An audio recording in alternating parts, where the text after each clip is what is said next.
Tic-tac, nouvelle de Dino Buzzati, dans Le rêve de l'escalier, 1973.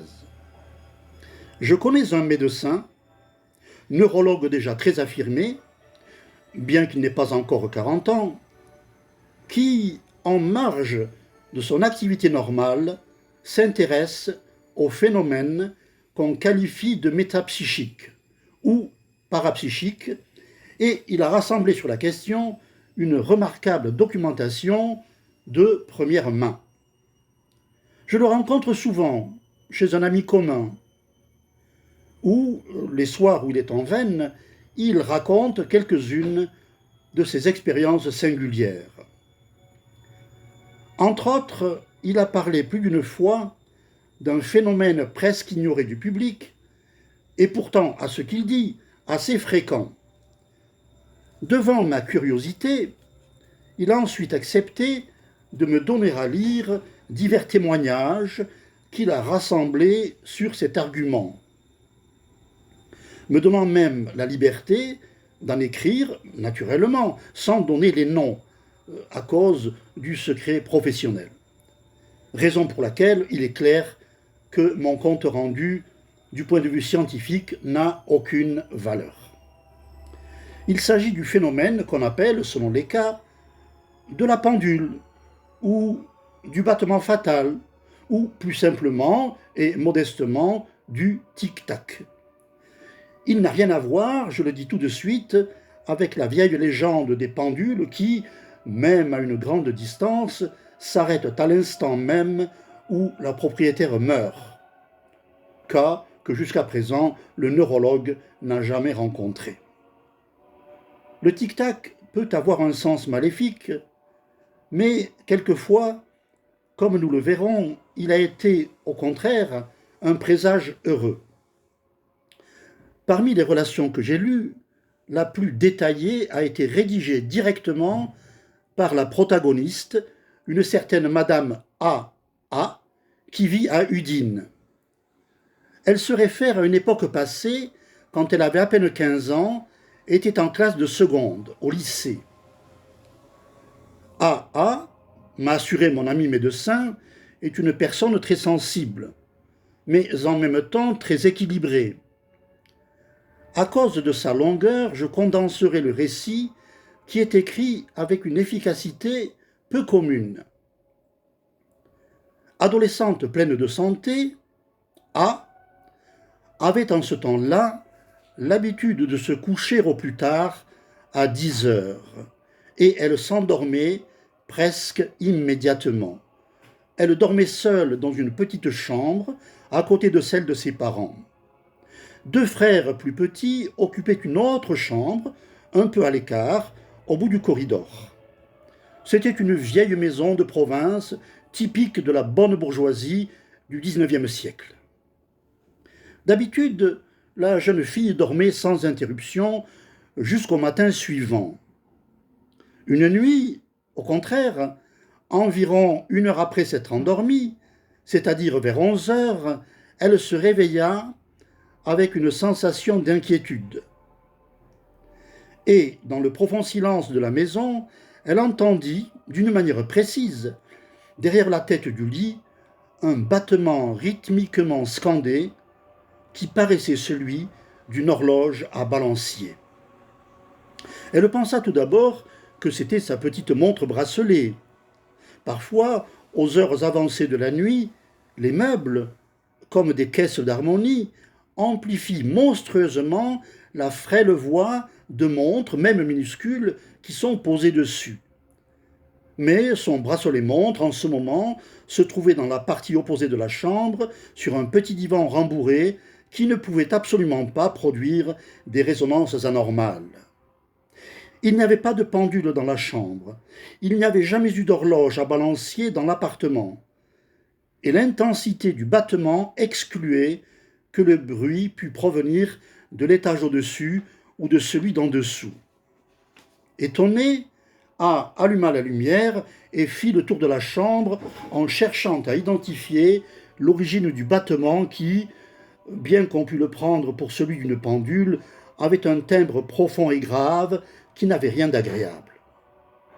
Sinon que, à mesure qu'elle bougeait, elle eut l'impression que le tic-tac la suivait en se déplaçant toujours derrière son dos. Un cauchemar alors, une hallucination. Impressionnée, l'adolescente alla réveiller sa mère.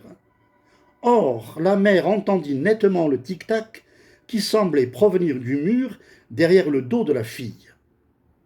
Toutes deux se mirent à chercher, sans rien trouver qui pût justifier le phénomène. Et ce qu'il y avait de plus inquiétant, c'était ceci. Le battement ne se produisait pas dans la chambre de la jeune fille, mais la suivait dans le corridor. Si elle passait dans le corridor, dans la salle à manger, si elle allait dans la salle à manger, et ainsi de suite. Tandis que dans les autres pièces régnait le silence habituel.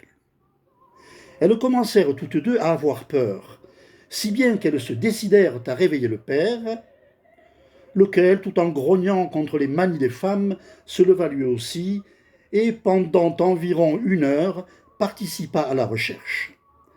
À la fin, mort de sommeil, il abandonna femme et fille à leurs appréhensions et se glissa de nouveau sous les couvertures, retournant au repos du juste.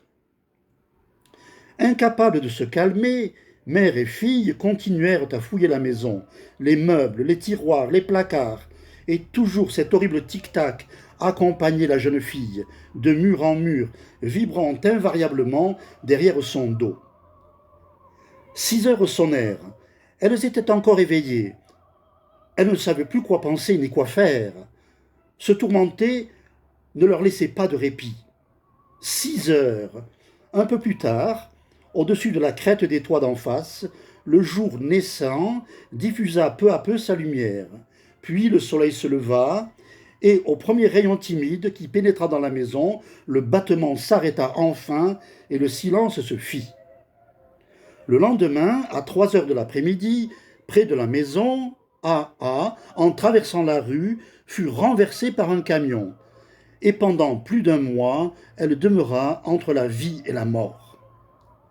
Le récit, presque trop méticuleux, de plus de 20 pages dactylographiées, était contresigné par la mère, toujours en vie, et par le père, mort depuis 3 ans.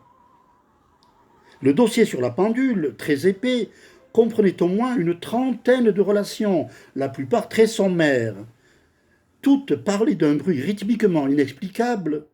Certains, au lieu d'un tic-tac, parlaient d'une goutte, et chaque fois, le lendemain, une chose grave s'était produite. Le tic-tac accompagna en voiture, le chauffeur en témoignait, un armateur d'Ancône qui se rendait à Rome pour affaires et qui, le lendemain, fut foudroyé par un infarctus rue Lazzaro Spallanzani. Le phénomène se serait produit avec une intensité impressionnante, au dire d'un survivant, dans une maison de Longarone, la nuit qui précéda la fameuse catastrophe du Vajon. Mais il y avait aussi les rapports positifs, en un certain sens, plus étranges.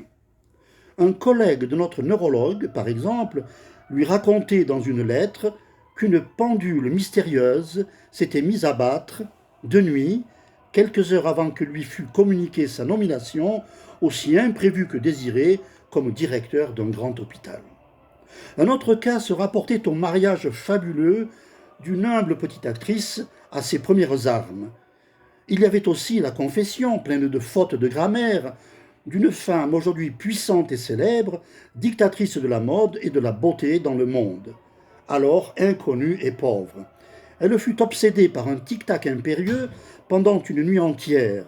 Découragée et seule dans une sordide chambrette de pension, elle méditait déjà de tristes projets.